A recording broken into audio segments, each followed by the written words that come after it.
Hola, seguimos con el bloque 3, la formación de la monarquía hispánica y su expansión mundial. Concretamente, hoy vamos a ver el epígrafe 3.6, los Austrias del siglo XVII, el gobierno de Válidos, la crisis de 1640. Se trata del reinado de Felipe III, Felipe IV y Carlos II. Ellos tres conforman el siglo XVII y son, como ya conocemos, los Austrias menores. Ahí estamos. Aquí los tenemos, aquí abajo, a Felipe III, entre 1598 y 1621, Felipe IV, entre 1621 y 1665, y Carlos II, que sería el último rey de la dinastía, que termina su reinado en 1700.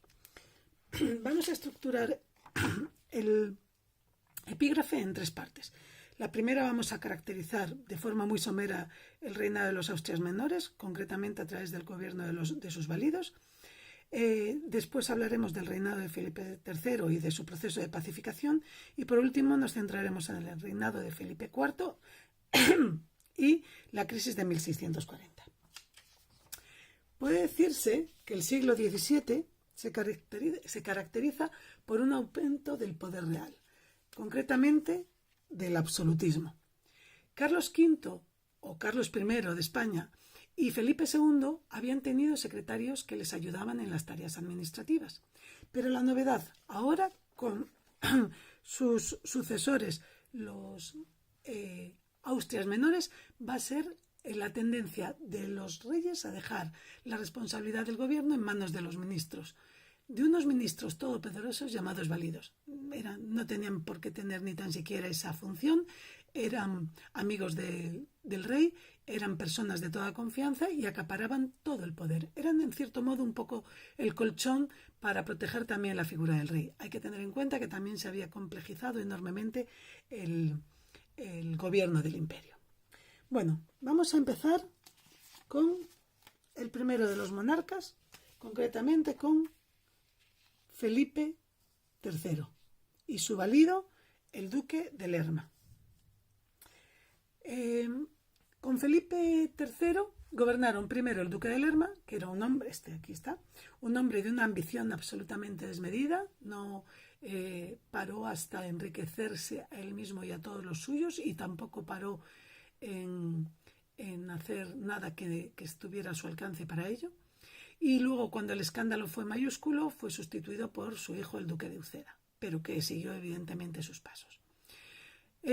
Durante su reinado se producen una serie de paces, pero antes de ello vamos a hablar en política interna del hecho quizás más destacable, que fue la expulsión de los moriscos en 1609.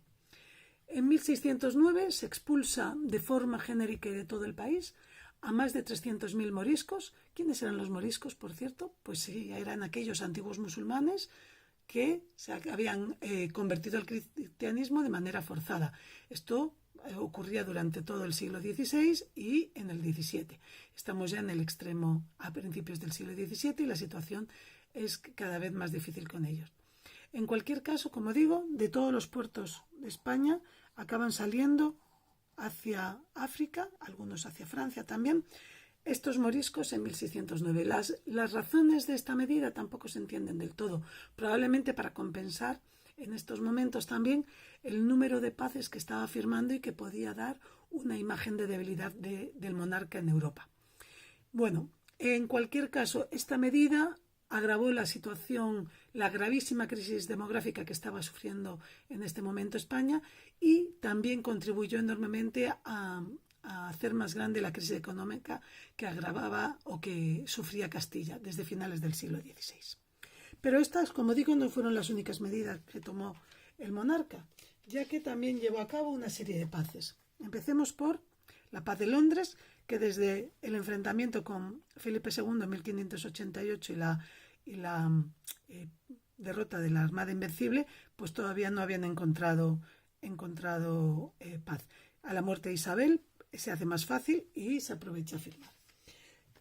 También Otro de los grandes problemas de Felipe II, que había sido el problema con los Países Bajos, se resuelve momentáneamente a través de la tregua de los 12 años que se firma en 1609 con Holanda y que terminará precisamente en plena Guerra de los 30 años en 1621.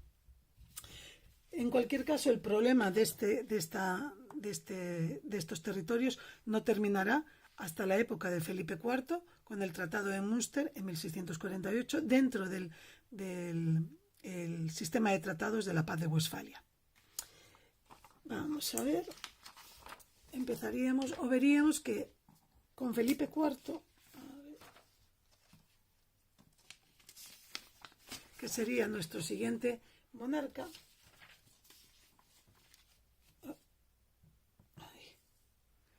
tenemos al conde-duque de Olivares.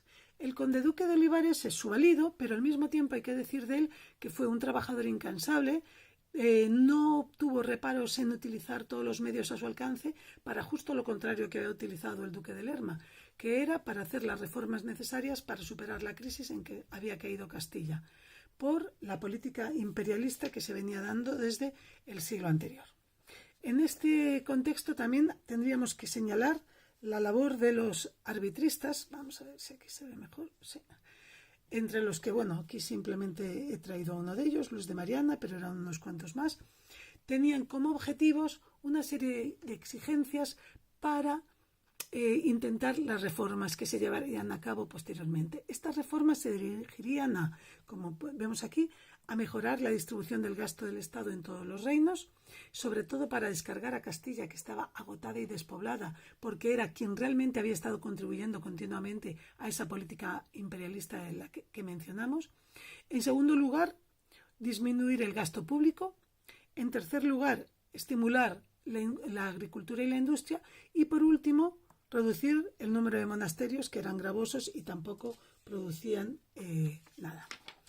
Hay que decir que estas reformas no se van a conseguir ni con Felipe III ni con Felipe IV, y a pesar de los intentos continuados del conde-duque de Olivares.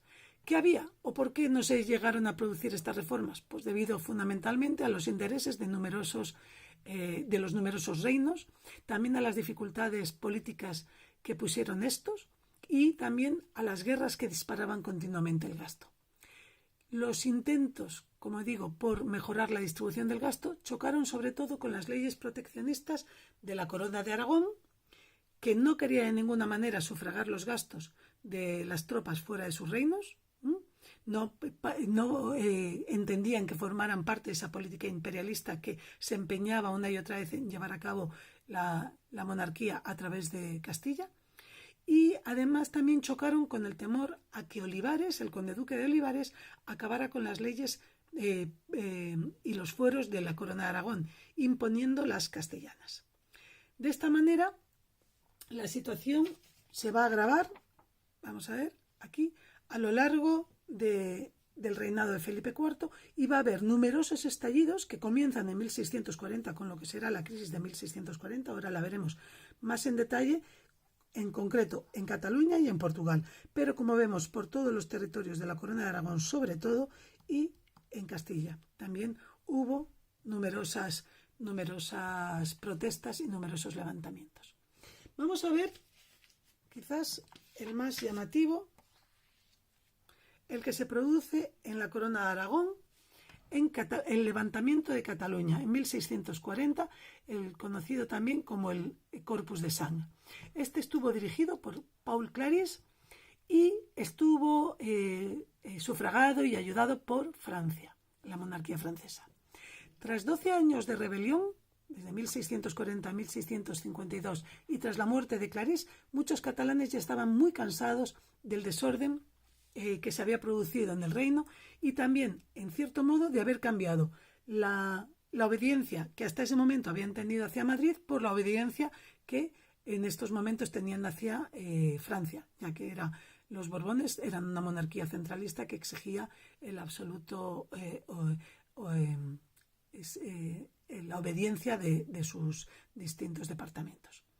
En 1652, como decimos, Cataluña se rinde y Felipe IV concedió un indulto general comprometiéndose a respetar las leyes y los fueros del Principado. Sin embargo, como decíamos, el levantamiento simultáneo que se llevaba en Portugal no acabó del mismo modo, ya que al haberse centrado todas las fuerzas en Cataluña no se logra, y este levantamiento de Portugal acabará muchos años más tarde, en 1668, con la Paz de Lisboa, aunque hay que decir que la independencia de facto fue mucho anterior. De esta manera vemos que en este periodo, vamos a retirar todo esto, se ha producido una crisis generalizada en todo el territorio, ya que además de Cataluña y Portugal, hemos visto la rebelión de Aragón y en Andalucía, y aquí una conspiración de nobles andaluces pretendía la destitución del conde duque y la independencia de Andalucía, que también, como hemos dicho, acabaría frustrada. Definitivamente los intentos de reforma de Olivares habían fracasado, y por esta razón España seguiría manteniendo su estructura de reinos independientes, aunque todos ellos estarían unidos por el monarca. La crisis se va a saldar, esta crisis, con la destitución, con la destitución del conde duque, pero lo va a hacer a favor de su sobrino, Luis María de Haro. Esto va a ocurrir en 1643, y esta pacificación la vamos a ver a través de una serie de paces que se van a firmar con los distintos países con los que se estaban enfrentando.